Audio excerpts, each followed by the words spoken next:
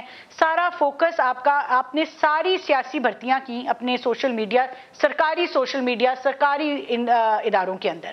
جب آپ سیاسی بچوں کو لا کے بٹھائیں گے تو آپ کس طرح سے پھر انشور کر سکتے ہیں یا کس طرح سے آپ اس کو سچویشن کو جو ہے وہ کنٹرول کر سکتے ہیں؟ اچھا کون ریکارڈ کرتا ہے، حکومتی فائنڈنگز اب تک کیا ہیں؟ اب تک جو تحقیقات ہو رہی ہیں، رانا ثناء اللہ صاحب چونکہ خود یہ کہہ چکے ہیں کہ پیسوں کی لالچ کی خاطر یہ آڈیو لیکس کی گئیں، جس عملے نے یہ لیکس کی ہیں.